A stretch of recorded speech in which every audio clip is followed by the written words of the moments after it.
prepared for something new.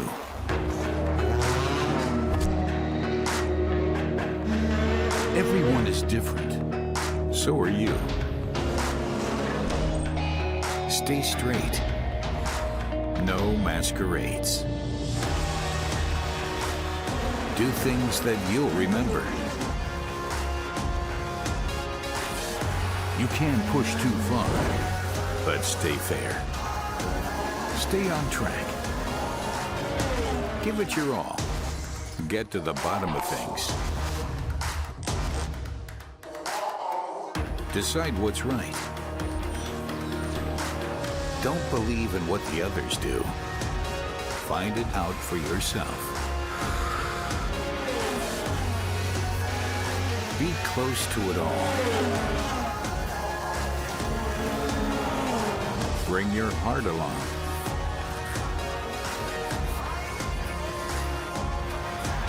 Follow your goals. Reach for the stars. Turn the weekend into the loudest party of your life. Are you prepared? Hello everyone and welcome to the Nürburgring. It's the sixth race weekend of the season 2017 and we're absolutely psyched to get racing in just a bit. And here at the Nürburgring, anything is possible in regards to the weather. This morning it was raining cats and dogs. Now the sun's shining, so we'll see what's going to happen today. And I'm here with Timo Glock. Timo, you had 3 weeks to calm down a little bit, especially since you're fourth best in the championship rating. How do you rate your little emotional outburst in Zandvoort? It's part of the racing. I mean, emotions are every time with us, and if things are not going to plan, then sometimes, especially if you have it twice in qualifying, then you start to react a bit different, and that's what happened to me. But you know, it's, as you say, 3 weeks gone, and we need to look forward, and that's what we try to do. Absolutely, focusing on the race now. In qualifying, what we saw was typical for the Nürburgring. In the morning it was raining cats and dogs, and it was drying up. Now it's sunny, getting more cloudy. Your car was really, really fast, so I guess you're not happy with the result of P8. No, because we just missed another lap by half a second, so I just came on to start and finish, and the red flag came out, or the checkered flag came out. And it was just half a second, which I should have been quicker than I would have got another lap, which for sure would have put me in the top 5. But you know, that's how it is. We're a bit behind, and we're just a bit unlucky. So we need to get the best out of the race today. I'm sure you'll push really hard. Thank you very much, Timo Glock. Best of luck for the race. And before we get racing here, let's have a look back at Zandvoort. It could have been so nice. Marco Wittmann was delighted with his first win of the season and received the trophy from Formula One star Max Verstappen. The only problem, Wittmann was disqualified soon after that. The remaining amount of fuel in his car was less than the minimum required in the regulations. Instead, Mike Rockenfeller became the winner, leading a quartet of Audi drivers up front in the race on Sunday. We made more out of what we had today, and we didn't really expect that we would be able to have such a good race result. In the driver standings, Audi also is the non-plus-ultra, with 3 drivers on top. First and foremost, Matthias Ekstrom, who had a rather topsy-turvy weekend. On Saturday, he retired, but on Sunday at least, he finished 3rd. Mercedes and Lucas Auer had a weekend to forget. He came to Zandvoort in 3rd place of the standings, but failed to score a single point and dropped back to 6th in the championship battle.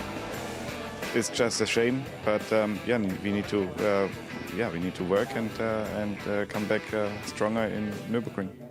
BMW at least had a day to enjoy on Saturday. With the clean sweep of the podium for the Bavarian brand, the BMW drivers made a comeback in the battle for the title.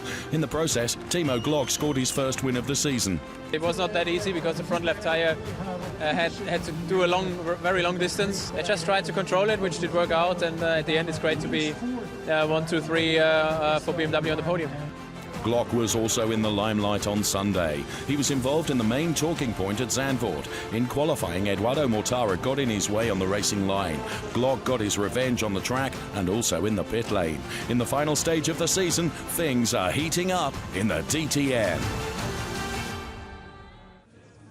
I'm now here with Lukas Auer, the man who is in pole position. You're back in the game, that's for sure. And listening to you on the team radio, you were so excited. So I guess you're pushing really hard and going for a victory?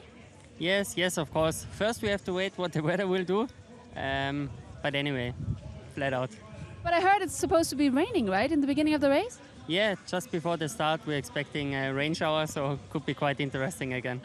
Last year you had 2 poles, this year again a pole here, but this time victory would be really nice. Yes, of course. I would be open for a victory. But it will be a tough race with Marco next to me. It will be very tough, but let's see. Let's see, best of luck for sure. Lukas Auer, thank you, and back to you. Thank you very much, Verena. Well, the rain is coming down as we look at the grid for race number 1. Lukas Auer, pole position. We've just spoken to him. Alongside him, it's 2-time champion Marco Wittmann. Row 2 of the grid is occupied by Robert Wickens and Augusto Farfus. Then we see Paul Di Resta and Tom Blomqvist, 2 British stars together, P5 and P6. And then it's René Rast and Timo Glock going from P7 and P8. René Rast, of course, P2 in the championship. Maro Engel is P9. Maxime Martin goes from P10. And the leader in the championship, Matthias Ekström, it's a lowly P11. He has Mike Rockenfeller, who's 3rd in the championship, alongside him before we find Gary Paffett and Jamie Green completing an all-British row 7. It's Bruno Spengler and Eduardo Mutara going from P15 and P16. And bringing up the rear of the grid, we find Nico Muller and Loic Duval. So I'm now here with Jens Marquardt. I was just talking to Lukas Auer and he was saying they're expecting rain for the beginning of the race. But now, honestly, looking at you, I guess you did not expect the rain. So were you all surprised? I was surprised. I was actually considering to bring my sunglasses. I should have brought an umbrella. So my strategy was wrong, but I think our guys will have the right strategy, and this is what we count on now. And I guess in regards to the rain starting before the race is good because now everybody changed tires. Yeah, I think it's clear now that you have to start on wet tires, but we'll have to see what the Eifel has still left for us for the next hour, and then we'll see when it's crossover time. And yeah, I think we've learned a little bit this morning through qualifying. Absolutely, and speaking of qualifying, Timo Glock is only in P8, even though his car was really fast. So I guess now the strategy is to get him to the front because he's the best BMW and 4th in the championship. And he's also a good driver in the rain, so I have no doubt that Timo will work his way up. All right, well, best of luck. Thank you very much. And back to you. Thank you very much, Verena. Yes, he is a good driver in the rain, and he's going to need to be because just as the cars sit on the grid, you can see the rain is coming down. René Rast then, who is P2 in the championship, as we look at Tom Blomqvist, who's going from P6 on the grid. There you can see his 1:27.044, enabling him to have that P6 position. Of course, the best of the BMWs, Marco Wittmann, the 2-time champion, going from P2. This is Paul Di Resta. P5 is a good qualifying for the C63 of Paul Di Resta. And we'll see what he can do in the conditions that have changed between the cars coming to the grid and the start of the formation lap, which will be on its way very, very soon. So race 1 of DTM here at the Nürburgring, and the Eifel region throwing up the changeable weather conditions that sometimes it is renowned for. Incidentally, the forecast for tomorrow is supposed to be for a beautiful sunny day. We will see, because it can take nothing for granted in terms of the weather. Augusto Farfus then looking very happy, and so he should, having put a 1:26.484 on the board during qualifying earlier today. That gives him P4 on the grid. And of course, qualifying this morning, it was part wet, part dry. And alongside me, racing driver Alex Toril. It was the driver's calls, wasn't it, in terms of when they went to dry tyres. And you thought 1:34, 1:33 would be the time that would be the cut-off, really, between wet weather tyres and dry weather tyres. We'll talk to Alex Toril in just a moment or so as we look at Robert Wickens. And qualifying for Robert Wickens sees him P3, a good qualifying from Robert Wickens. And there is Marco Wittmann, who goes from P2 on the grid alongside our pole sitter, Lukas Auer.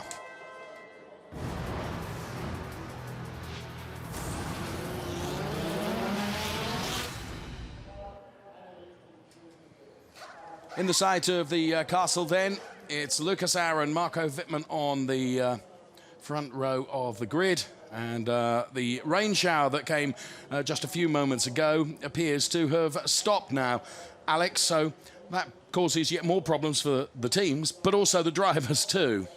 Yeah, we saw it's a bit of a gamble now with the weather. There was dry conditions, sunny, sun was shining before the cars went into the grid. They made the way to the grid. Now it's raining again. Now it's again sunshine. So I think we will have a pretty exciting race. So looking forward for those tire change and strategies. Yeah, strategy going to be really, really important today. Lucas Auer then, the young Austrian who at one point was shoe-in potentially for the championship, now finds himself down there in P6. He did a very good job in qualifying, a 1:25.968. In fact, Lucas was the only driver, a sub-1:26 time. DT Gas from Audi is with Verena now. Yes, we're here, and I guess you also got wet. We all did. That's typical Nürburgring. You've got René Rast in P7 and Matthias Ekström in P11. So it looks like Audi is struggling a little bit there. But does that mean that maybe the surprising rain is helping you there in your strategy? Yeah, one concern, yes, obviously with these conditions, everything is possible really. You need to make the right calls at the right moment, be at the right place at the right moment, and then you can go for a good result, hopefully, yes, and that's what we're going to try. But I guess it's going to be tricky. It will be very, very tricky for everybody, and I think everybody will try to make the most out of it. I think we are up for a lot of mixed fighting and changes of position, and yeah, we'll see. Thank you very much and best of luck, Dieter Gas, and back to you. Thanks, Verena. Well, Dieter Gas is certainly looking for something very exciting as we look at a really rather colourful rainbow then from our helicopter. As we look at Robert Wickens then in his car ready for the formation lap. There will be 2 formation laps because of the changeable weather conditions and the changed weather conditions from when the cars made their way to the grid. Of course, they made their way to the grid on slick tyres. The teams have rapidly put the wets on following that really rather quick shower. It was a heavy shower, but it has, from our commentary position, it looks like it has stopped raining this part of the circuit, certainly.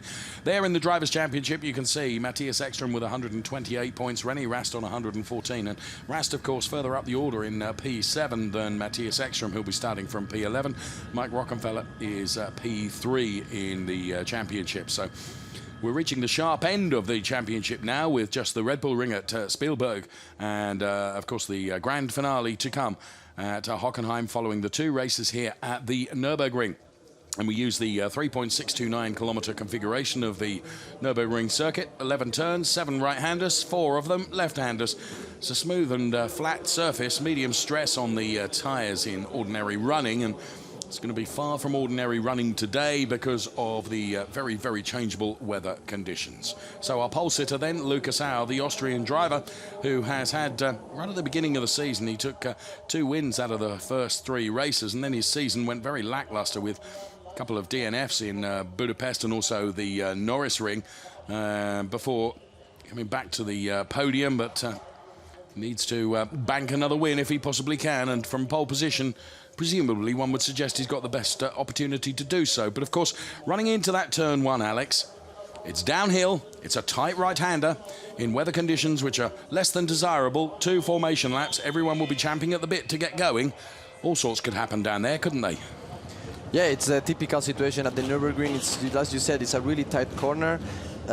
First to second gear, I would say, and it's just all cars arrive too well. So we will hit now Oli Fritz, which is with Verena Dance. Yes, Oli Fritz now. You've got 1, 3 and 5. Mercedes in the front, Auer obviously in pole, so it's looking very, very good, and Mercedes-Benz seems to be as strong as we're used to, you guys here at Nürburgring.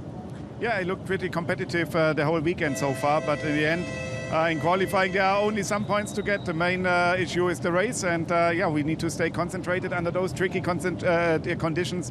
It will be hard, and also to find the right point where you maybe can change the tires into dry conditions. We'll see. I think it's a big gamble today. All about strategy. Absolutely, absolutely. Right. Thank you very much, Uli Fritz. And now let's get racing. So back to you guys. Let's go racing. Thanks, Verena. Yes, and Uli making the point there. Of course, points are gained in qualifying. So Lucas Auer will have banked 3 points. Marco Wittmann will have banked 2. And Robert Wickens will have banked 1 point. The first 3 places in qualifying give you those points. So cars are off then. And 2 formation laps then is the message we have from race control, just to allow the drivers to get used to the conditions, which are altered from when they made their way from the paddock garages to the grid. And you can see there Nico Müller really weaving from side to side to try and generate some temperature into the wet weather tyres. There, look at the cloud cover over the Nürburgring as we look back from turn number 1 back up the start-finish straight. And that gives us a good example of how downhill it is going into turn number 1. Really, really heavy dark cloud there. And Lucas Auer then whale-tailing the back end of his Mercedes as he tries to explore exactly, and spinning the wheels up as well, explore exactly the levels of grip that are available. Now, what we have found, Alex, and we saw this during the qualifying session, is it's remarkable, this circuit, the Nürburgring circuit, how quickly it dries out, because we've got a bit of wind around today as well. Yeah, we saw this morning it started to dry pretty quick since the beginning. As soon as the car started to drive on slick tires, excuse me, they start also to dry more and more the track. This tarmac, it's a, would not say hard surface, but it's medium surface, so quite grippy. It's also a racetrack where it's a lot of racing happening during the year, so it's also a lot of rubber on the tarmac. And as you said, as soon as the car starts to drive on a slicks on this wet circuit and the rain disease, then it starts to dry pretty quick. So I think we will really interesting to see if the rain eases and the sun shines again. And like you said, some wind is blowing. Maybe we start to see a dry line and a lot of playing in the boxes. I have to say, you're absolutely right, because once you see that dry line establishing at certain turns, that's the time, really, isn't it, to make that switch and to go onto those slick tyres. And we found in qualifying earlier today, it was those that changed from wets to slicks, the earliest in the session, got the most benefit, didn't they? Yeah, mostly all of them changed. I would say with 10 minutes to go, and this was the right decision. The one who changed a little bit later struggled a little bit more to put temperature on those tires. So, like Jens Marquardt said, we will see when is this crossover happening. We now have a little bit the reference from this morning, which is around the 132s. So when the drivers start to drive to do 132s, might be the moment to drive on slicks. But as we see now, it's a lot of wet, a lot of water on the racetrack, so it's pretty wet, a lot of spray coming out of the car. So it might happen, but I think more towards the end of the race than now in the beginning. Okay, well, we'll see as Jens Marquardt then looks on. Marco Wittmann, he will follow Lucas Auer on the second of these formation laps. Now, bear in mind, the front row sitters, Lucas Auer and Marco Wittmann, they've got the benefit of being able to be out on track when the race starts following these formation laps, and they're not going to be affected too badly by the spray that will be chucked up, that will affect all those that follow, including Wickens and Farfus and De Resta and Blomqvist and Rast and Glock and every other driver that's out there for DTM Race 1 here at the Nürburgring. So Lucas Auer then in the all-pink. The car makes his way through the NGK chicane, which is uphill. See, the drivers during the course of the race will take plenty of that curb, both on the in and the out, to try and make that as straight as possible. It's as little steering angle as they can get away with. And they're in the Audi garage, also in the BMW garage, and of course that of Mercedes-Benz. And Toto Wolff, who himself has been out on track this weekend, he's racing in one of the support categories in the Tourenwagen Classics. So Mr. Wolff himself will know what the track conditions can be like here at the Nürburgring as we see the cars heading towards their grid boxes, and Lucas Auer will be guided into his now. 1, slow, stop. Perfect, mate. Good luck. Perfect, mate. Good luck is the encouragement that comes from his race engineer as the car sits there and awaits the rest of the drivers to come into their grid boxes. So Lucas Auer will have to wait for Loic Duval, who is the last one to make it into a grid box. And once they're in the grid boxes, then the traditional green flag will be shown by the marshal complete at the rear of the grid to say it is all complete and we are ready to go racing. We're reaching the sharp end of the championship. This is DTM. This is the Nürburgring. We have 4 red lights, 5 red lights. Let's go racing, Lucas Sauer and Marco Wittmann. They both need to get a good start. Augusto Farfus tries to split. Marco Wittmann has a torrid start. Lucas Sauer tries to block out Augusto Farfus, but Farfus has got his nose in front. A little love tap from Lucas Sauer as they go through turn number 1 quite gingerly. The best start of all came from Augusto Farfus. Problems, I think, for Tom Blomqvist right at the back of the pack. Jamie Green is running wide. This fantastic high shot as we can see the cars jostling for positions. Timo Glock in a battle. So Tom Blomqvist confirmation then on the team radio that he's got issues. So too with issues is René Rast as he's run out onto the runoff area. So following Lucas Sauer now is Paul Di Resta. Augusto Farfus dived between Marco Wittmann and Lucas Sauer. Marco Wittmann with a torrid start. And there you can see his car now in the P5 position with Timo Glock right behind him. Then it's René Rast gingerly making their way around this circuit in the early stage of the race. The first lap, Maxime Martin and Gary Paffett side by side. P9 and P10, a little bit of bodywork being thrown off one of the cars there. Let's go on board with Gary Paffett, who has lost out to Marco Wittmann. And now here comes Bruno Spengler on the inside of the number 2 Mercedes-Benz.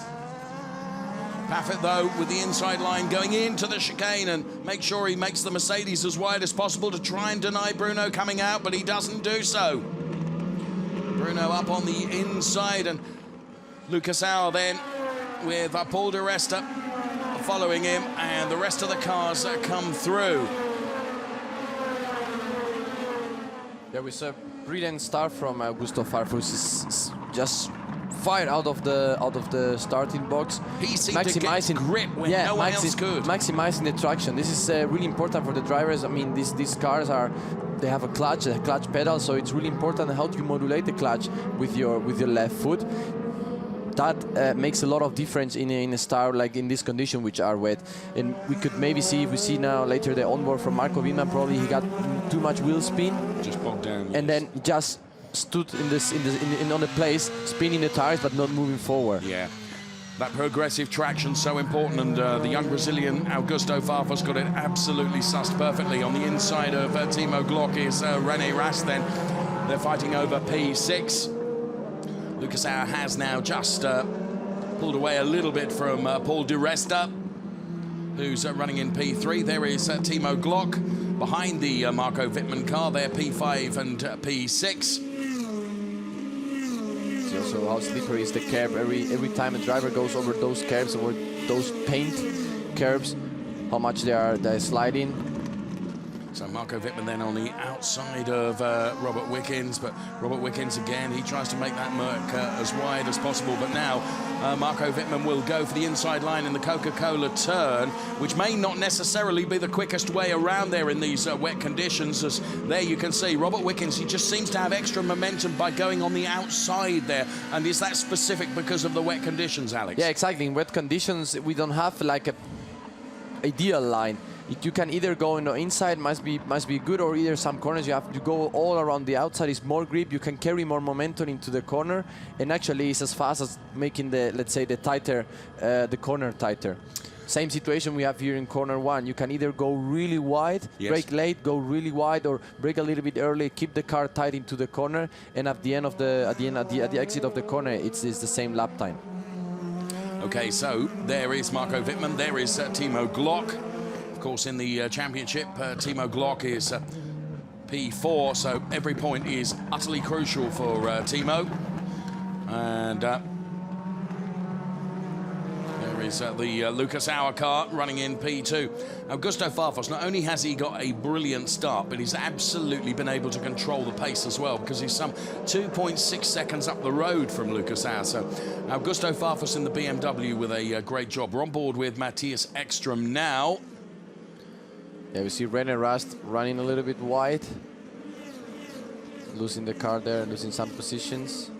Someone went straight into the chicane. Oh no, he came back. So a brilliant splitter cam there as the cars go side by side. So off the back of the chicane now, heading towards the Coca-Cola turn.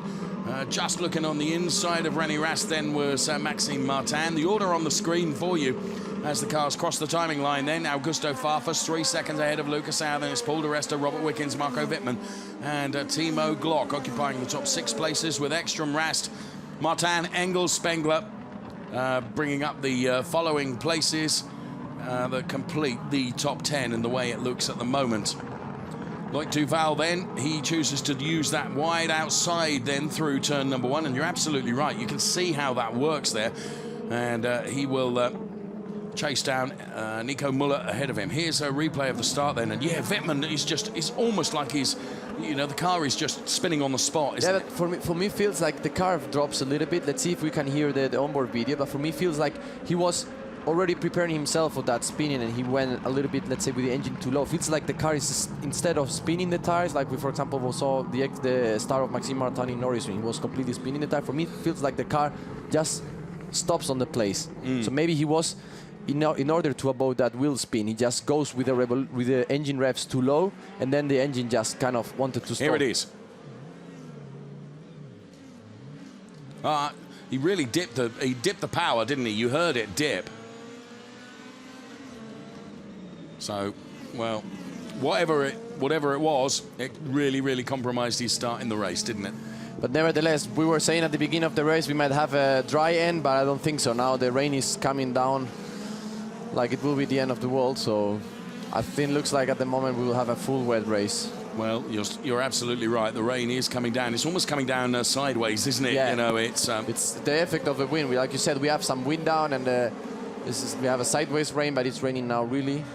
So there will be more and more water standing on the racetrack, which will make, I think this will probably make the drivers their life harder and provocate more mistakes, because we can maybe see some, we see some aquaplaning or some more standing water, which can provocate some fails from the mistakes from the drivers. Well, Gary Paffett on Mike Rockenfeller as Mike Rockenfeller tries to fight back. They're battling over P12, and Mike Rockenfeller, he runs out wide, and that means the Gary Paffett overtake is done and dusted.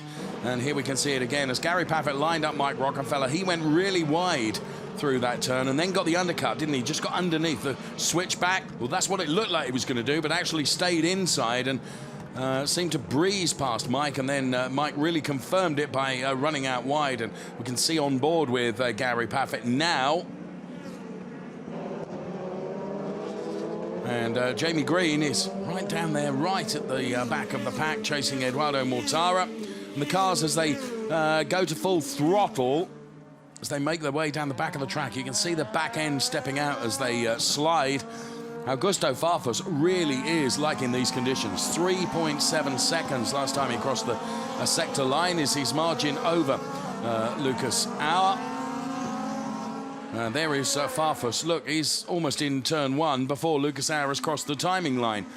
Then it's Paul di Resta P3, Robert Wickens P4, then it's Wittmann and Timo Glock being hounded now by Matthias Ekstrom. So Ekstrom, who is running in P7.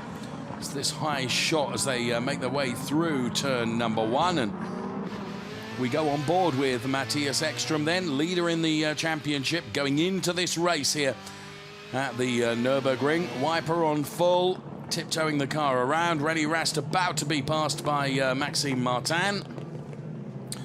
And there is Mike Rockenfeller, who lost out, of course, to Gary Paffett. Just a couple of moments ago, we saw that on screen. So Maxime Martin and René Rast fighting together here. And this fight is going on for the P8 position. Of course, Rast chasing Matthias Ekstrom in the points chart at the moment and wants to bank as many as he can. In replay then, this is how Maxime Martin took to the inside. René Rast, though, really had got the momentum, hadn't he, going into the next turn. And Maxime Martin then coming back again. The BMW's looking really very poised almost in these wet weather conditions, and we're seeing that certainly from Augusto Farfus, who has a 4.4 second margin up the road now, which is over Lucas Auer and Paul di Resta. On board with Marco Wittmann, the dark cloud hanging overhead. as he tries to control the car through the Coca-Cola turn. Running in P5, which is not what he would have expected from a front row start. His qualifying session giving him time that gave him P2. So on board with Timo Glock, slows going into turn 1, really downhill there, and lots of standing water around there as well, so his visibility being affected by the spray from the Marco Wittmann BMW ahead of him, and Timo Glock, the back end of the car, just stepping out a little bit from his P6 position. And now the sun is beating down loud and proud. So the Eifel weather is renowned for being very, very changeable, and I might disagree with my learned racing driver colleague Alex alongside me in that I don't think it's all over yet. We might still see some slick tyres coming into play. Was thinking exactly the same, like, maybe I was too fast, we might not have. Like you said, it's Eifel weather. It can be now dry for 5-10 minutes, or sunny, let's say, for 5-10 minutes, and pouring again for another 10 minutes. Yeah. Or it can be even hailing or snowing. I already experienced that in the middle of the summer, so nothing new. No, absolutely take nothing for granted with regards to the weather here at the Nürburgring. So through the chicane, Maxime Martin then, who is running in P8. P5 in the Drivers' Championship for Maxime Martin. Of course, has had a win this season. He took a win in the second race at the street circuit of Nürburgring. Matthias Ekström drives out of the spray now that's being delivered off the back of the Timo Glock BMW, and really closes down under braking right onto the rear splitter almost of the Timo Glock car. So Matthias Ekström is lining up that BMW ahead. Of course, for Matthias Ekström running in P7, the further up the order he can get, the better it is for his championship position, which he leads over René Rast as 128 points, playing 114 at the moment, and with Ekström in front of Rast, that's exactly what he needs. But if he can make up another couple of places as well, of course, it just maximizes his points all before going into qualifying and race 2 tomorrow here at the Nürburgring, where, as I mentioned, we are expecting the weather conditions to be really rather less changeable than we are seeing today. So with the wind and the sun at the moment, there you can see confirmation from race control, the change of climatic conditions. We don't really need any notification from race control with regards to that, but of course for the drivers out there, they're the ones that could potentially make the call, as Gary Paffett hauls in the Bruno Spengler BMW for the final points paying place. And this in replay then, as Gary Paffett gets past that BMW, out-braking Bruno Spengler.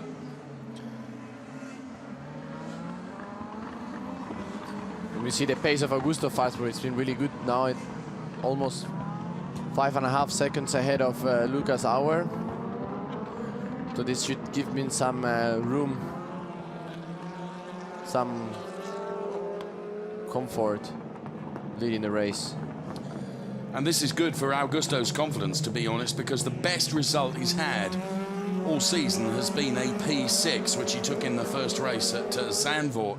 He's been on the receiving end of some really bad luck, and we know that Augusto is a fantastic driver, and his team boss Jens Marquardt, or his manufacturer boss Jens Marquardt, saying right at the beginning of the program in conversation with Verena, you know, Farfus is capable of great things, and we know that, and he's proving that his driving ability is there for everyone to see, with a 5.3 second margin at the front of this pack.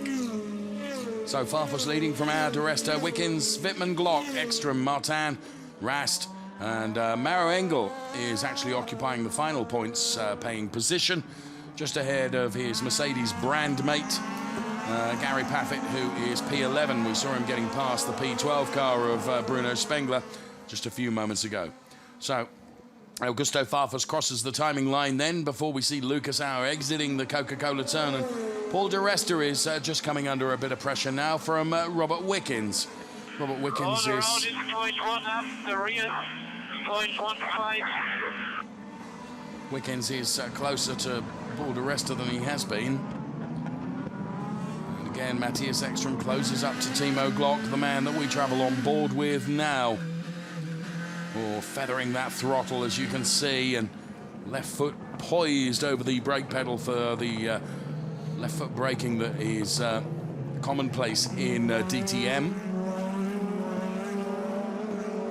So where are we in terms of lap times, Alex? 1:35s yet? No, still 1:36.799 from Farfus. Yeah, at the moment Farfus is lapping the fastest one. The only one I think who's been also into the 36 has been Gary Paffett, which is now P11.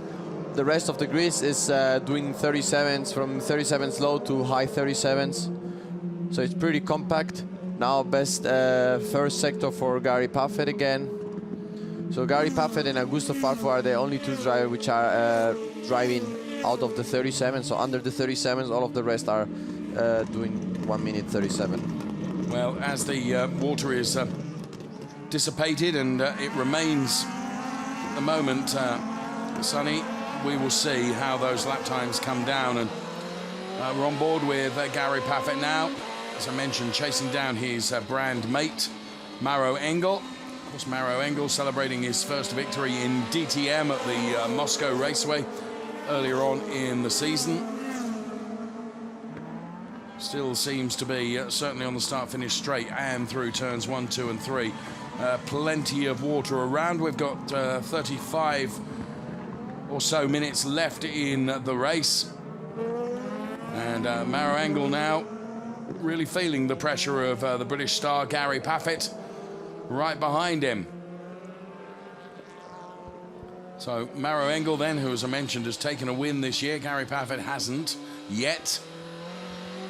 Still a lot can happen in this race, and of course race number 2 to come tomorrow.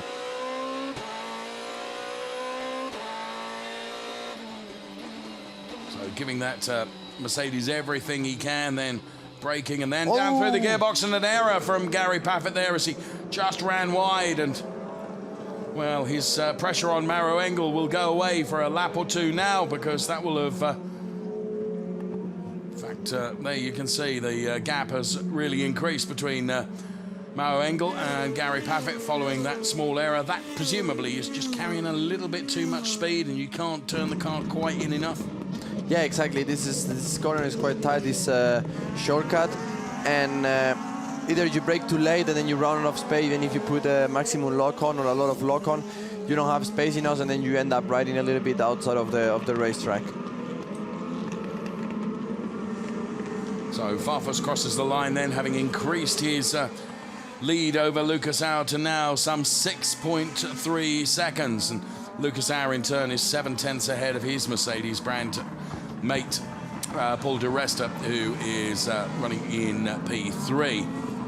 So BMW, Mercedes, Mercedes, Mercedes, BMW, BMW before we see the best of the Audis, which is with the championship leader, Matthias Ekström, who is running in P7. Oh, we see now a mistake from Maro Engel. And he loses 2 places. He loses the place to Gary Paffett and René Rast, so he will be now down to P11. Out of the points then for Maro Engel. And as Alex has said, he loses out on places to Gary Paffett and also René Rast. Oh, there was contact. Ah. Must be a contact we haven't seen. So maybe we get a replay. Well, René Rast is under pressure now. Oh, Maro now tries to go and dive into the inside, making his car wide, and he's done it. Well, he gets one of the places back, doesn't he? But Gary Paffett is up the road. Here it is. Still okay, but definitely going away a bit.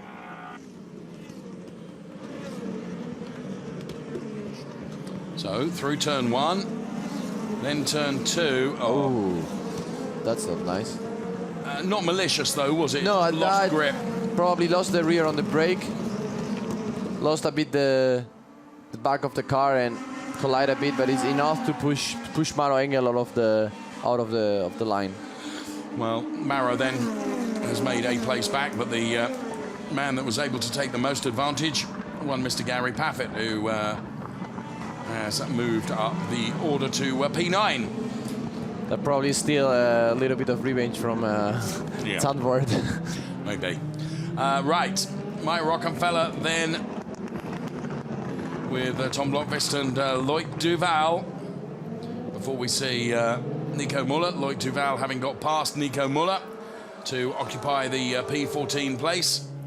And Lucas Au then in the number 22 car, the Pink Panther as it's been so titled around DTM parts, running in P2, some 7.2 seconds down the road from Augusto Farfus, who's leading the race. We have on our message screen a black and white flag for René Rast for causing the collision. So just a small, I will not say penalty, just small, yeah. It's a warning, isn't it? Yeah, it's going from the... He's going to be not under investigation, but he's going to be under the watchful eye of the race steward now. On race direction, so... Now, forgive me, Alex, but in my opinion, just off of the Advan Bogan turn number 8, and maybe even the Bilstein turn, the turn 7, beginning to see that the line is beginning to come now, the dry line. So, can you tell me what's the situation with regards to, well, lap times are not going to improve that much, are they, because of the running that's been done on these wet weather tyres, as Mike Rockenfeller now feeling the real pressure of Tom Blomqvist. Yeah, mainly compared to this morning, his first sector where they are losing the most. Remember, this morning they were doing around 46, 45s, and they are still doing 49s, 50s. So we saw also this morning first sector was the one who took the most of the time to dry out. And I think part of the reason for that is the first sector is the one that is the least exposed to the wind, as Loic Duval then and Nico Muller fighting there, because it's downhill a bit. It's a bit lower, isn't it? There's grandstands around through the arena section, which means it's less exposed perhaps to the wind than other parts of the circuit. Yeah, it's the wind, it's the sun, it's a mix of both. Also, it's a slow sector, so the speed of the car is not so big. So this is not clearing so much water as, for example, in the second sector or third sector where the corners are faster. So the cars drive faster through the track and clear some more water. Because we see, as you said, sector 2 and sector 3 are looking much better. We already see the cars diving, looking for water to refrigerate the tires, even missing here the dry line. And this is what we were talking this morning. This morning was not as important because you can do 1-2 laps with the wet tires over a dry tarmac and nothing will happen. But now on the race, you need those tires to last as much as you can. And so if they start to heat up, they start to get scrap, and you have like those square on the wet tire. These squares are the most important thing. The sharper are the blocks, exactly. Those blocks, the sharper the block is, the better for the wet tire. So when this wet tire is running on a dry tarmac, these blocks are not getting sharp anymore, are getting round and rounder. They're being almost blunted. And this is not helping or making you struggle with the grip. Well, struggling here is Marco Wittmann because he's got Timo Glock and Matthias Ekström. Timo Glock desperately trying to find a way past Marco Wittmann because he's really under the cosh from Matthias Ekström, who dives to the inside of Timo Glock now. This is going to be a real fight because Maxime Martin is going to join into this battle as well. So let's go on board with Matthias Ekström. He can see and he can feel that potentially he's got a faster car. But he's, Timo Glock absolutely drifting it around that turn. That was a joy for me to watch. Probably less of a joy for Timo to drive because he's defending so hard. But he's also trying to attack his BMW brand mate ahead of him, Marco Wittmann. So again, everyone looking for a bit of wet tarmac. Here the same, Timo Glock looking for a bit of wet tarmac. Massive lock. That's a big lock-up. Big lock-up for Timo Glock, who will miss the first apex of the chicane. Does not give the advantage to Matthias Ekström to have a better exit. Down into Coca-Cola turn, inside line for Matthias Ekström. Timo Glock defends on the outside, side by sides, touching a little bit of touch there. So Matthias Ekström, Timo Glock side by side going into turn number 1 then, where generally speaking the inside is advantageous, but with these wet tyres on, Timo Glock might be able to, well, he dives in behind Matthias Ekström and considers that done and dusted already, and the BMW of Maxime Martin coming under real pressure from the Mercedes-Benz now of Gary Paffett. So slick tires for for Tom Blomqvist now. Will Audi do the same? Yes. Mike Rockenfeller and Nico Muller also in, those slick tyres going on now. Initially, they're going to be slower, aren't they? But what have we got? We've got very nearly 26 or just under 20, just over 26 and a half minutes left in the race remaining. We also need to remember those slick tires are cold, so they don't have tire heaters or any help from the box. So these tires are completely cold. We see, oh, Timo Glock spun in the shortcut, turn number 5. Ah, well. See Gary Paffett. Oh, that's unfortunate. I would say not major, no more than Gary Paffett went for the inside, and then Timo Glock lost the rear a bit. And Glock asking to come in. When we see Matthias Ekstrom fighting with Wittmann, who wants to come in, which Barry Paffett is taking the inside line into the box. Side by side, almost in the pit lane entry. Here is Matthias Ekstrom then.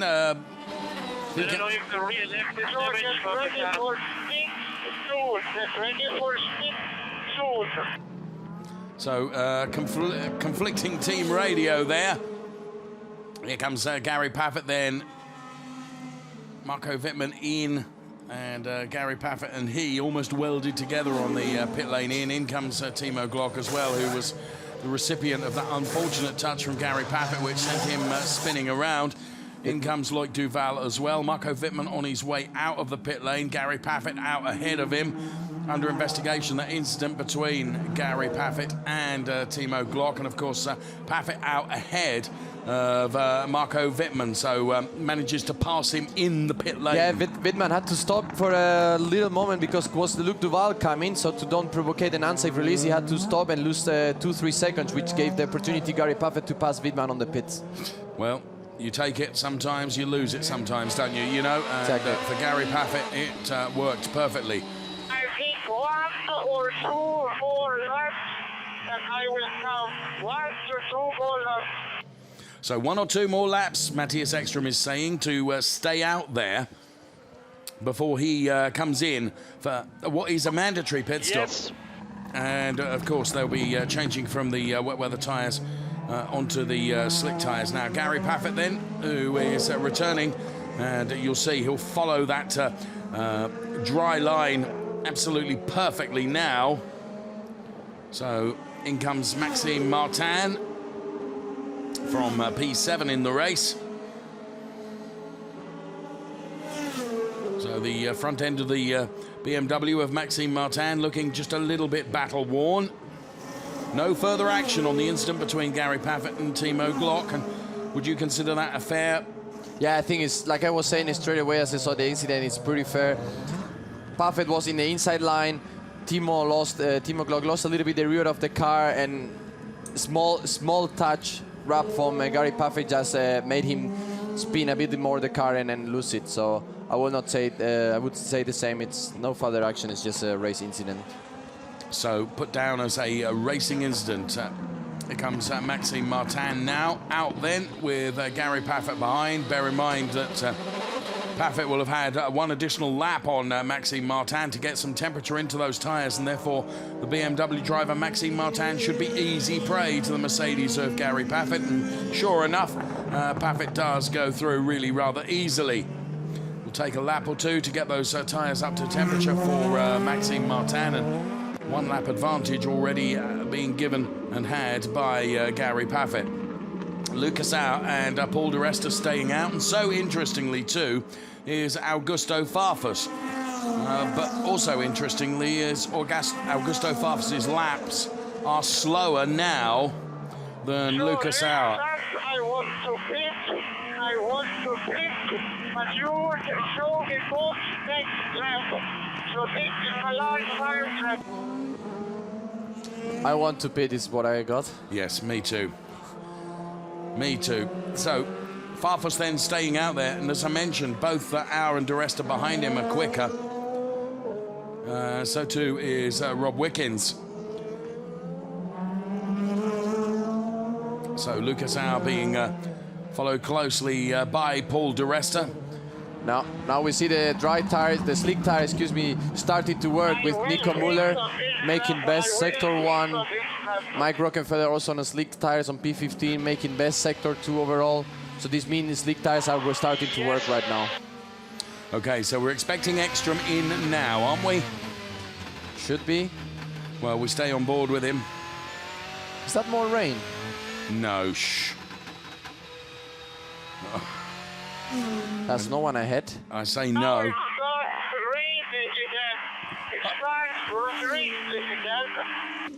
So I see no one is ahead of. No, you're right. It's so it raining can't on be his spray. And I saw it can be spray. So let's see what is Augusto doing at the moment.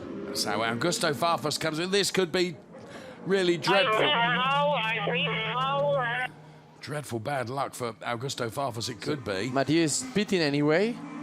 So I pit now. So slick tires prepare for Augusto. And we see again. This is raining again on sector 1 and 2. Oh, who's that in the barrier? Yeah, that's Tom Blomqvist. Tom Blomqvist. No, excuse me, it's Maxime Martin. This is Tom Blomqvist. We put a scrap, a slick tire. You are position 7, defend on the dry position. You're right. Yeah, look, it started to rain on sector 1 and 2. Look, it's more rain coming now. It is. It's pouring down. It's pouring down. What are they going to do with Ekstrom? I think they put them on. The engineer was saying we put scrap slicks. They're so slicks. Yeah, it's going on scrap slicks. But look how much rain is coming down into the pit again. How much spray on the straight line. He almost wants to engage reverse gear and reverse down the pit lane back into his box. So now we need to look which driver haven't pit. So mostly our Di Resta weekend. Maro Engel still out on the racetrack with rain tires. René Rast also still out with rain tires. Jamie Green and Mortara. Now, I said just before Augusto Farfus came in, when we'd first seen that rain on the Matthias Ekstrom car, this could be torrid news for Augusto Farfus, couldn't it? And the good thing is the rain tires, they usually last quite long. So with this rain coming now, those drivers can still do 4 or 5 laps on those rain tires and wait what's happening. If the race is the track is drying again or it's raining more and more. Look how much struggle is Matthias having to keep the track on. It's looking really slow. You hear the car, ooh, the sound, it's like accelerating really slow. Oh no. These scrap tires probably from qualifying. And then the rain is absolutely falling down the pit lane, and as you say, Matthias Ekstrom really struggling to hold on to that car. The back end, you can hear it, the car revs and it's... Look, it's not turning anything. Massive understeer. Oh no. And this is the man who's the big loser in my opinion, because he's gone to slick tires. Look the speed of Gary Paffett coming behind, and look the speed of Gustav Farfus. But Paffett on the slicks. Paffett's on slicks well, yes, sorry. But yes, Paffett's on slicks as well. Yeah, but warm slicks is with cold slicks. Absolutely. So they stay out. The big beneficiaries surely got to be our Di Resta and Wickens and Maro Engel and René Rast and Jamie Green. Jamie Green was P last. Wow. Well, Nürburgring, the Eiffel weather, throwing up more than one curved ball. All these cars, Bruno Spengler, Timo Glock, Marco Wittmann, Mike Rockenfeller, all these cars are on the slick tires at the moment on a quite wet racetrack. Quite wet racetrack. So be ready for I will see some... I will look at the difference even from cold tires to warm tires. Oh, this is awful luck for Augusto Farfus. It really is. And here comes Gary Paffett then, whose tyres were marginally warmer. I actually don't think he gained any advantage from that contact. I guess the rain is soft, so sorry, Pete, I guess it's so. He's apologizing. He said, tell him I'm really sorry. Do you do that as a racing driver when you hit someone? Yeah. Yeah. Depends how. Yeah, of course. Right. Well, Gary Paffett's pace in comparison to Augusto Farfus is lightning, isn't it?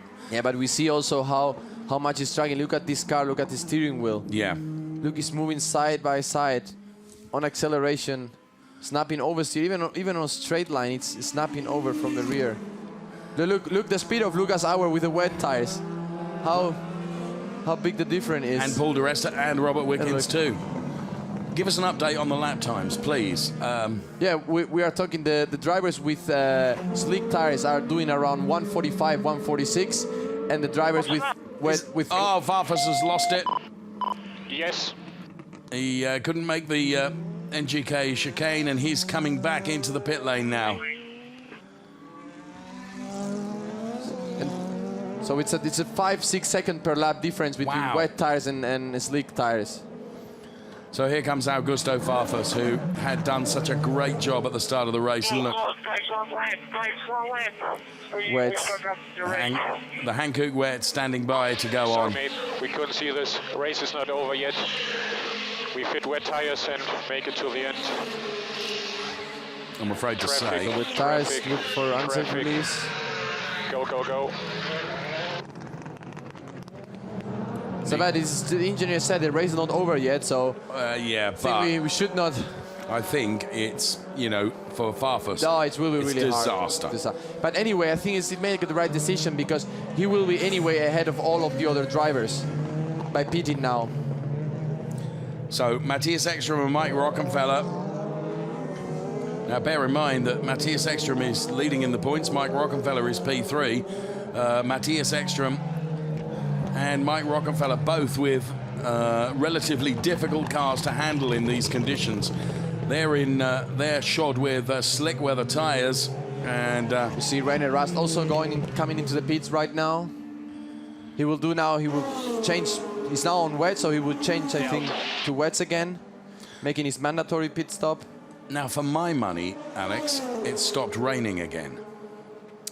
No, it's still raining. Are you sure? Yeah, I'm sure. Looking at the window of the. Are you building. Absolutely sure? Yes. New wets. Yeah. It's raining. It's raining. It's still raining. Okay. I need my glasses. He's telling me. Let's see. Gary Paffett at the moment, for my money, okay. Oh, look how much he's locking in the front. Yeah, he is, but he's still able to set a reasonable pace, even though he was locking. Yeah, but there. it's pouring down like. Yeah, it is. Yeah, it is. Okay. It's raining a lot now. I have to accept that. And with only 15 minutes, it's going to be easier, isn't it, for the final 15 minutes of the race to keep the wet weather tyres in temperature range rather than trying to battle the car on slicks, even if it is starting to dry. It's not going to dry out completely in 15 minutes. I don't think it will dry out, and even if it's dry out, you destroy a set of wet tires and nothing else will happen. You will still have wet spots where you can cool down. Look how much water is standing on the racetrack. I think Augusto did, from all the drivers which were on the slick tires, Augusto did definitely the right decision to pit for a second time earlier than anyone. Yeah. But of course he lost a big margin against all the drivers who were still on the racetrack with the wet tires. Well, Paffett for the moment stays out there on those slick tires in conditions that I think are easing. I really do. I'm sorry. Alex and I are having a slight disagreement here in terms of the rain coming down. I think there is still some rain, but I think it's drizzle now rather than heavy rain. But there's only 13 3/4 minutes, plus 1 lap, of course, of the race remaining. Lucas Auer, Paul di Resta.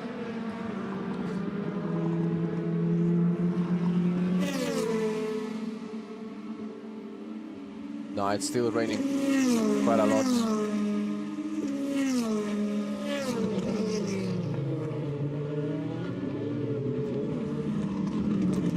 So the cars under braking through the NGK chicane. Robert Wickens running in P3. And in comes Lucas Auer. In comes Robert Wickens, leaving Paul di Resta out there. So here comes Lucas Auer then. The HWA team standing Lucas, by. we're looking good. Just keep cool. You will get new rain tires.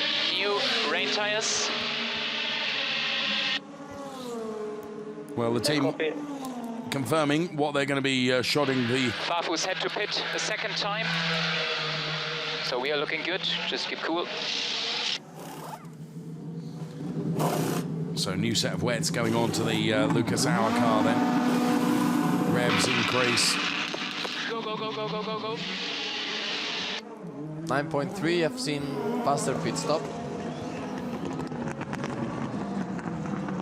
I think I was want to pit for wet. It makes no sense here.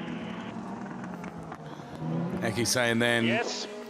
that he wants to pit for wets, and of course that'll be the second stop for Eki, won't it? Exactly. While Paffett is still on the slicks. Paffett, Spengler, Rockenfeller, Blomqvist, Eki, Matthias Ekström still on slicks, and Loic Duval. So there the Robert Wickens car. Race being led nominally by Paul Di Resta at the moment, with Maro Engel P2, Jamie Green P3, Edo Mortara P4. There is the René Rast car. Now has the rain easy. Now it's not raining anymore. Right. But you can make wet tyres last for 11 minutes, can't you? Plus Yeah, one lap. I think by this amount of water, but this amount of water on the racetrack definitely. Okay. Should not be a problem.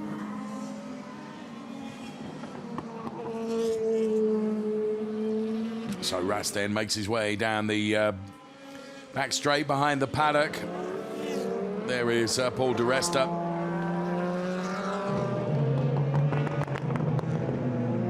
Just see Maro Engel into the back of the shot, but Paul Di Resta in the number 3 Mercedes-Benz. Of course, just a few weeks ago, he was back at the wheel of a Formula 1 car, was Paul Di Resta. So that's the little shortcut that makes this circuit 3.629 kilometers round and through turns 6 and 7. And here is Lucas Auer now on a brand new set of wet weather tyres. Oh! And around goes Edo Mortara with Maxime Martin. Lucas Auer right on the back of Maxime Martin now. Turn Edo around, really bad. Not out, but almost. So Lucas Auer then on the all-new wet. The incident between Maxime Martin and Edo Mortara then is under investigation. Edo doing well to get the car turned around again and back, pointing in the right direction, as in now comes Paul Di Resta from the nominal lead of the race, and we'll put the map to the right-hand side of the screen, as you can see. So you can see where Paul Di Resta returns relative to Lucas Auer out on track, who's now making his way through the chicane and heading up towards the final turn. So there is Paul Di Resta. Okay, like a good speed stop. Ah, the rear right tire got stuck. It's not a quick one. That's as far as 9.2, 9.3 compared to Lucas Auer, so really similar pit stop. Now we see he's coming. Oh! This is going to be really, really close. Lucas Auer will have that wet weather tyre perhaps up to temperature more than Paul Di Resta, but Paul Di Resta can make that car wide. Yeah, we have the tyre warmers on the wet tyres, so it shouldn't be a problem. Okay, of course, fair point you make. But he's got Maxime Martin ahead of him, so who's going to be the... Oh, and Lucas Auer runs wide. That allows Edo Mortara through. Maxime Martin is in there as well. So Paul Di Resta then, even though it was a relatively shoddy pit stop. I'm going against 2.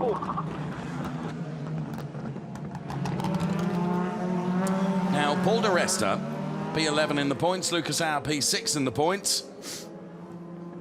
Edo Mortara not really in the chase either, because he's down there P14. What have we got? 8 minutes of the race left. Theoretically, therefore, Lucas Auer shouldn't have too much of a problem getting past Edo Mortara, I would suggest. I drive against Edo. When we see Maro Engel coming now into the pit, he will take a little bit advantage from this battling they had in the beginning of the lap. Of course. So he should, let's see how his pit stop is coming. Well, there's Robert Wickens in comparison to him. So Robert Wickens then around the final turn. The HWA team need to work very, very quickly on the Maro Engel car for him to have any advantage here. We've seen pits times of 9-ish seconds, 7.7 not is so better. bad. But Wickens is already passing the pit lane exit, so Where is he relative to René Rast? He's going to be out ahead of René Rast. So there is Maro Engel. So with 7 minutes of the race remaining, those that haven't stopped, Jamie Green and Edo Mortara. And who is that running out? Is that Paul di Resta who's run out wide? Yeah. So that allows Lucas Auer to get a little bit closer. Of course, he's got the other pink car sandwiching. Okay, I get really bad. Stuck in the middle of this sandwich. I struggle a lot. So Lucas Auer really struggling. But okay. I think Lucas is complaining a little bit because Edo is not as fast as he. Well, Edo's got to stop. And he might do it in this lap now, or the next one. Same like Jamie Green. I overtake him, but I'm a lot faster and I lose proper a lot of ground.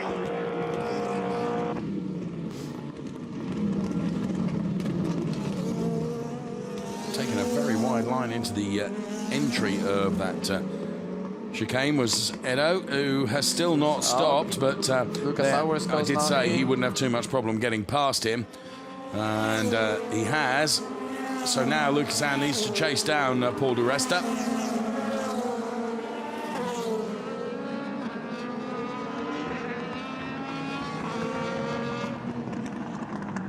So Robert Wickens is in the number 6 car right behind Edo Mortara now, and Lucas does seem to really be struggling with that car. It doesn't seem to be going anything like as well prior to that last tyre change. So on the inside of Loic Duval, who's struggling. He's getting lapped by Lucas Auer and the train of cars behind him.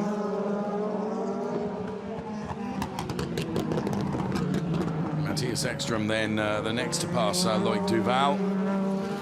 And Paul di Resta almost on the tail of Jamie Green. Yeah. Who will have to pit in the next lap, same like Eduardo Mortara. We have only just under 5 minutes and 1 lap remaining in this DTM race. That Robert Wickens there is the man that's behind Edo Mortara at the moment, but as Alex has said, he's got to come in as Edo. So too as Jamie Green, who nominally is leading the race, but the real race leader is Paul di Resta.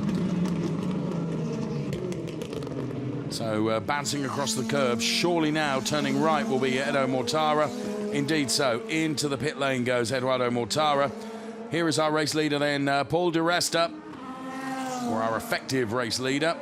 And it is race leader now as Jamie Green is also in the pit lane. Well, so now everyone having or undertaking their mandatory pit stop.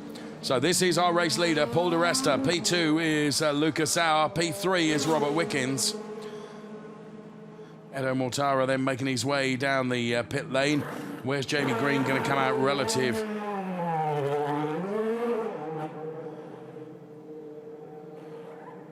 And drive-through penalty for Maxime Martin for pushing another car.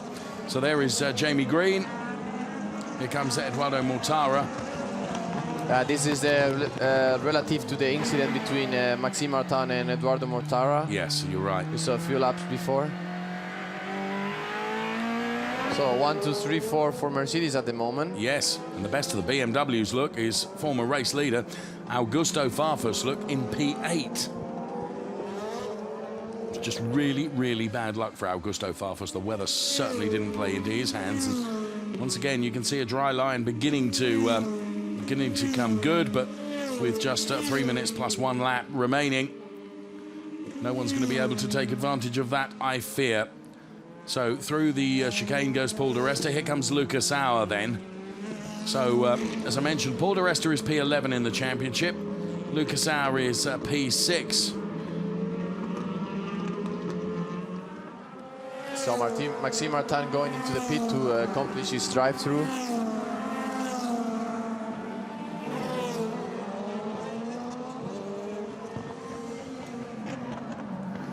.9 the margin between Paul di Resta and Lucas Auer. Robert Wickens following the wheel tracks that's being carved out of the wet surface by the Lucas Auer car ahead. 2 minutes plus 1 lap remaining in this first of 2 DTM races across this weekend. For my money here, Lucas Auer looking quicker than Paul de Resta. Tom Blomqvist up ahead. And the gap is not 1.9 now, that's for sure.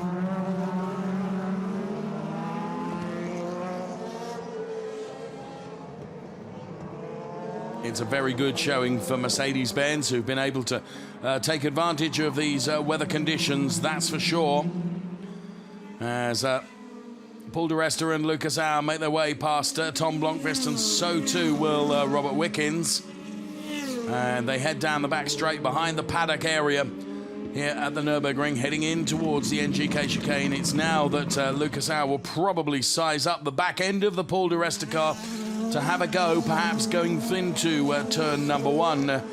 Again, not convinced he's going to get a whole lot of resistance from Paul de Resta in terms of defence. We think about who's going to benefit the most from the points haul.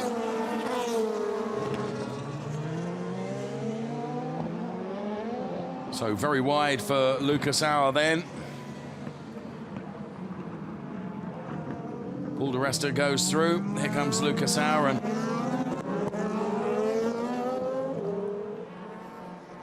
Matthias Ekstrom at the moment running way down the order.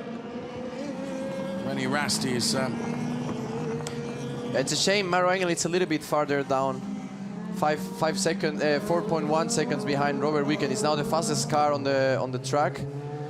If not, we could see a fight 1, 2, 3, 4 for Mercedes.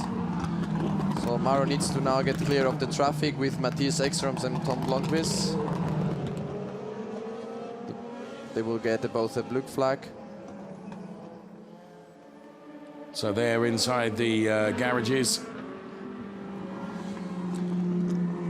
So the clock has reached 0. The 1, 2, 3, de Resta, Auer and Wickens. 2 laps, I will make a move. Well, I did say that the defence would not be too great, and short of indicating, truthfully, I mean, he couldn't have done much more than put his hand out of the window and said, come on through, could he? Right, Lucas Auer then. Could at least put the blinker. Yeah, quite. Lucas Auer then crosses the timing line ahead of Paul de Resta and Robert Wickens. And we are in the last lap. This then is the last lap. Robert Wickens running in P3. Maro Engel is P4. Rennie Rast is P5.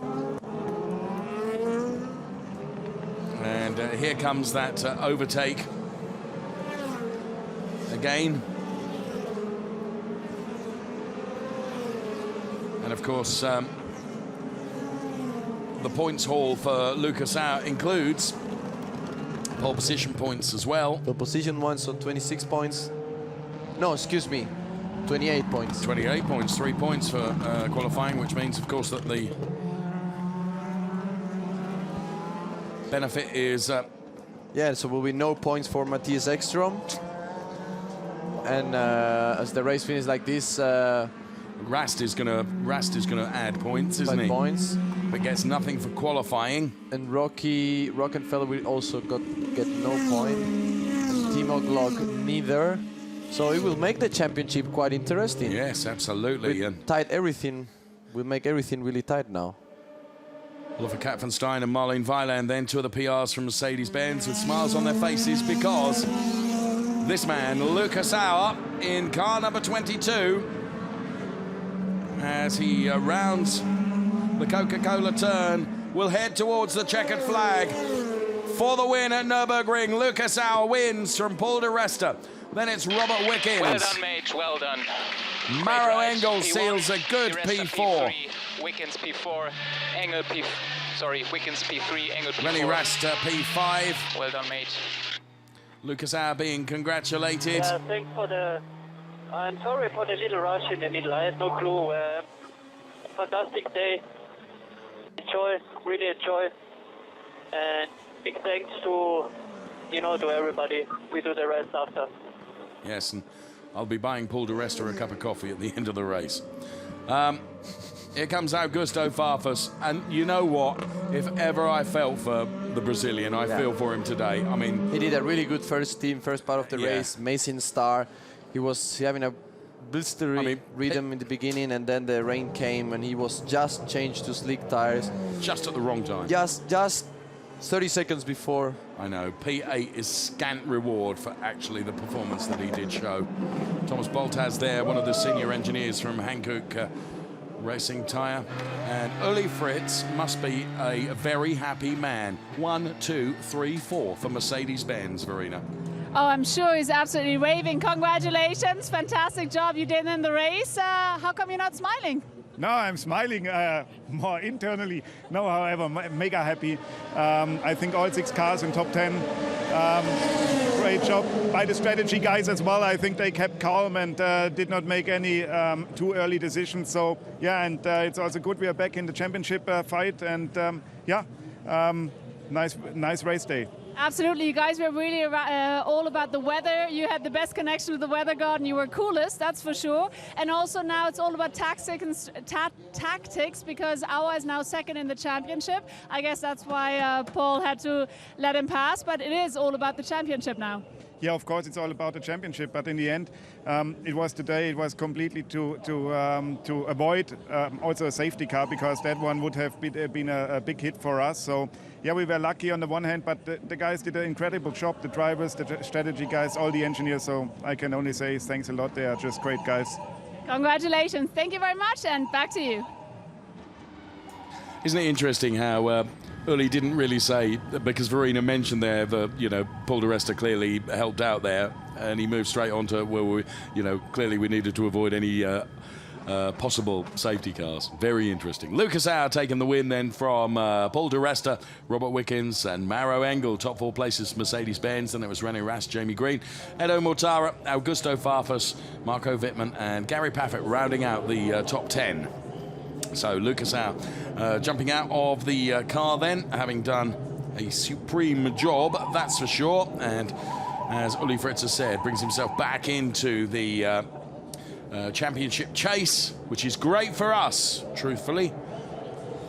128 points, 127, 124, 110. Couldn't be any better. Same as always. Wasn't the most glamorous close of the door, Lucas, but it matters not, mate. The car has delivered the race win for you. And there they are then, all Mercedes-Benz.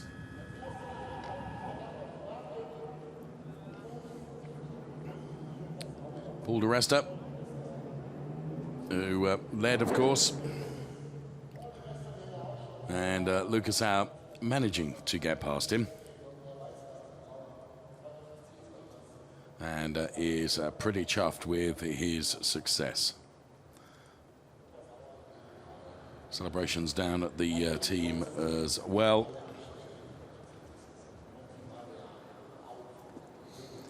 Now you see incredible how is this season, how exciting is this season in the DTM. You can do one race, can put you out of the game, and the next one can put you again in the game. And this is incredible. This we couldn't ask any better. But that is why we love it, isn't it? It is the drama which changes not only from race weekend to race weekend, but from race 1 to race 2. Yeah, tomorrow we might have a fully, if it's the weather condition stays like we all expect, we might have a fully sunny day. So it should be a fully dry race. But it can even happen something on the race. So definitely we cannot... I have said on many occasions this year that you cannot look at the results of race 1 for that to give you a form guide for race 2, because you cannot. Matthias Ekström still leads on 128 points. Lucas Auer now 127. René Rast 124. Mike Rockenfeller 110. Oh, this is just brilliant. We couldn't make it any better, could we?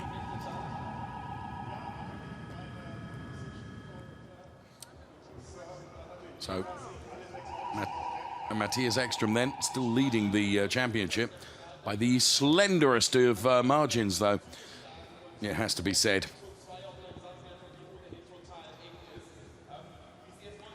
P15 not what he wanted at all.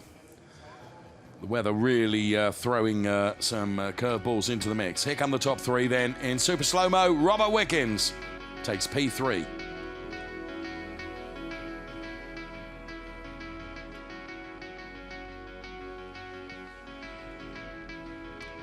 P2 goes the way of the British driver Paul di Resta.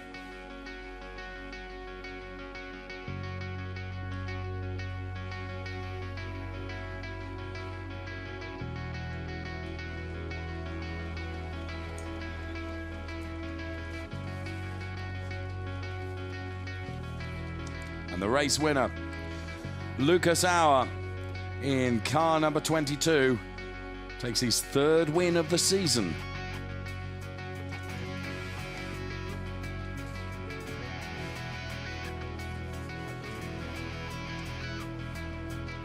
And is congratulated down there in the Parc Fermé area.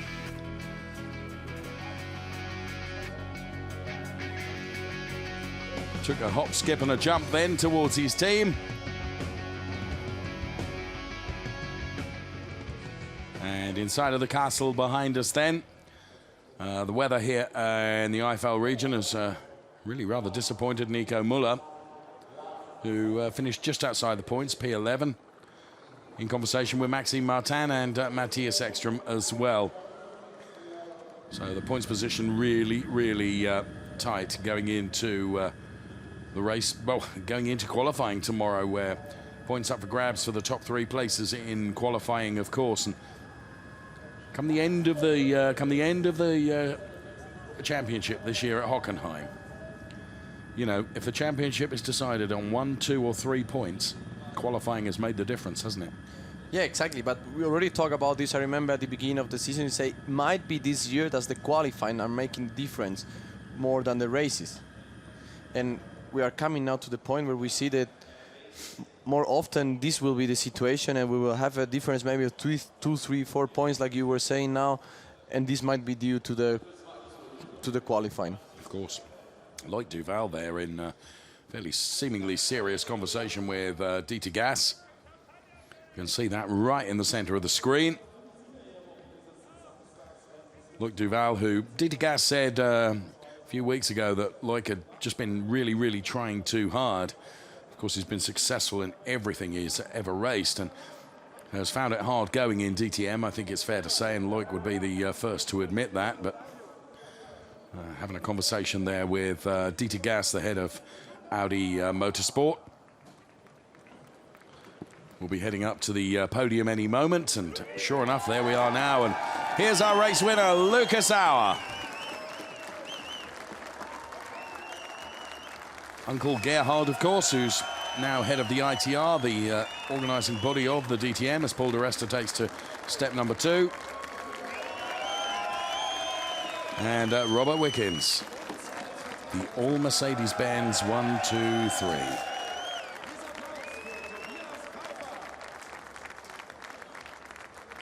National anthem then will play out for Lucas Auer.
National anthem plays out then, and Mr. Klaus Ludwig, DTM legend, father, of course, of ADAC GT Masters star Luca Ludwig, makes the trophy presentation.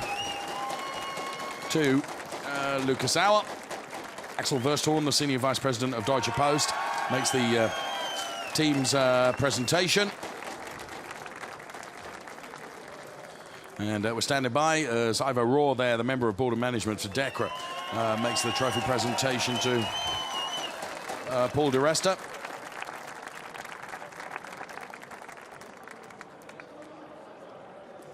And Richie Muller, the actor from the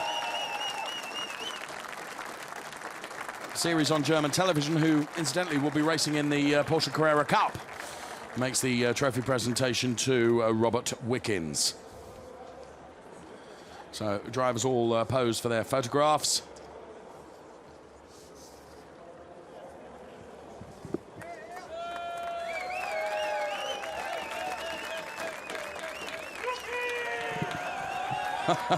Very lively and vibrant celebrations on the podium then.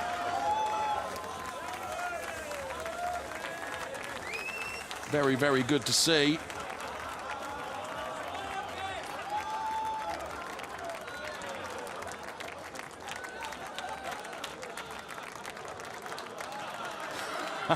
Team fights back. And Lucas Auer and Robert Wickens getting plenty of stick as well. So well done to the 1, 2, 3. And thanks for recharging the championship going into tomorrow's qualifying and tomorrow's race. And let's find out what Paul di Resta has to say. He's with Verena now. Hey there, Paul. Well, first of all, congratulations. Second place on the podium's got to feel good, but I guess maybe there's also the other side where it's all about the championship and you could have been first place. How does that feel? Listen, it's been a great weekend. I was P2 in the wet yesterday, P1 by quite a long way this morning. I was disappointed it dried up because it would have been nice in qualifying to do something, but we had a very straightforward race. And no, listen, great result for the team. I mean, six cars in the top 10. I don't think you can ask for much more than that, but credit to the guys because they've given us a car that's very strong, and we've done what we set out to do, and ultimately look on to tomorrow, which looks very different weather conditions, so we need to make the best of that. Thank you so much, Paul di Resta, and I'm going to try to grab Lucas. There he is. Lucas, congratulations. You were all right about the weather, and it seemed like Mercedes was really a lot cooler than all the other brands, so congratulations to first place, and you've got to be absolutely happy. It was a mega day. Big thanks to the team, to the teammates, to everybody who was involved in this mega top 4 success, I believe, for Mercedes. And now you're also back in the game, only 1 point behind Matthias Ekström. You've got 127 points, so anything is possible from here. Does that get you excited? You know, it's interesting. Before the race, everybody came to me, are you back in the game? Maybe yes, maybe no. And now everybody says, you're back in the game. So it's motorsport. Things change quick. And at the moment, it looks good. Let's see tomorrow. You're just too cool for school. All right, then. Thank you so much. See you tomorrow, and back to you. I love it. Too cool for school. Things can change very quickly in motorsport, almost as quickly as the weather can change here in the Eifel region, and the Nürburgring certainly seen plenty of wet weather running today and some dry running as well. Predictions for tomorrow are for it to be dry, and there you can see the heavy clouds hanging overhead here at the Nürburgring as we take a look from turn number 1, looking up towards the start-finish straight. And the Eifel region is renowned for it, and perhaps that's what makes the Nürburgring so attractive as a racing circuit. Well, that and many other features as well. Robert Wickens, a good podium for him. He's with Verena now. Absolutely a good podium for you. Congratulations, Robert, to a 3rd place. I bet it was a jungle out there. It was pretty tough. How's it feel? Yeah, the hardest thing was trying to understand where I was in the race. You know, I mean, I knew I was definitely behind my 2 teammates, but apart from that, you know, like I was actually on my in-lap switching to slicks when it started raining again mid-race. So on the radio, I was like, no, I'm staying out, cancel it, and I'll just hope for the best, I guess, and see what happens. And yeah, I mean, it's just it was a wild one, but I don't even know how far back Maro was in P4, but up front it was a close fight. I mean, it's always a high-risk thing to fight another Mercedes, especially when you're in a top 3 lockout. So I decided to play it conservative and make sure that we secured the podium. But I was feeling a little racy there at the end. And tomorrow's another day. I know the weather's supposed to be different, but I guess you're looking forward to tomorrow? Yeah, anything can happen. I mean, after a great day like today, you can kind of risk a bit tomorrow and see what happens. But I think in quali, even though it was like 2 dry laps, we were pretty quick. For sure, it was not full dry or anything, but yeah, I think it's pretty encouraging for tomorrow. Well, thank you very much, Robert Wickens, and back to you. Interesting comments there from Robert Wickens. We can see some of the changing weather conditions here at the Nürburgring and some of the inevitable contact between the drivers as well. But interestingly, despite the changeable weather conditions and the inevitable contact between some of them, every single one of the drivers finished the race. So they're the number 22 car in super slow-mo, hyper slow-mo that is, and Paul di Resta, the podium sitter as well, but Lucas Auer getting the best of the track this afternoon and taking the win and bringing himself, as he said, right back in the game in terms of the championship. So as we look at that fantastic shot of Timo Glock, great work from our crew. Let's go back down to Verena. Well, thank you so much, guys. One thing is for sure we learned today, Nürburgring really does write its own rules, that's for sure, but it also made it really, really exciting. So fantastic day today for Mercedes-Benz, but let's see what tomorrow brings, because weather conditions are supposed to be different. So one thing's for sure, it's going to be very exciting again, so I'm looking forward to seeing you then. Until tomorrow, bye-bye. Here are the highlights. Do enjoy. Go!